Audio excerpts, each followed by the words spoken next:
Hello guys, welcome to the channel. Apple just released the latest version of the Macintosh operating system, and I had some difficulties installing that system on my MacBook Pro. So to install the Mac Monterey or the Monterey Apple system, click first on the Apple logo top left of your screen, and then click on About This Mac and you will have this screen, and then click on Software Update and you have that little screen showing that it's checking for update.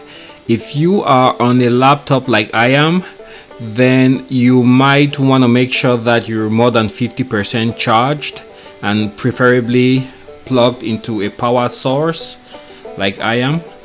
And then also you want to make sure that you have a very good internet connection if you have to download the MacOS Monterey. As you can see, it takes about 12.13 gigabyte. Ensure that you have that space, that room available on your hard drive. So here I already have everything downloaded, but the issue I ran into was, even though I had everything downloaded, I could not install the MacOS Monterey.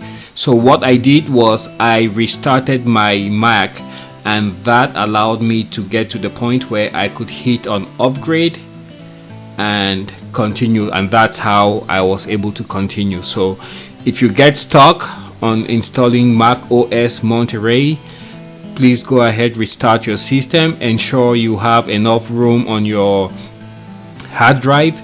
If you're on a MacBook, make sure you have more than 50% charge, and preferably, guys, make sure you have a valid and good solid internet connection. And from here I'll just continue. So from here you're good to go. Thanks for watching, guys, and good luck with your install.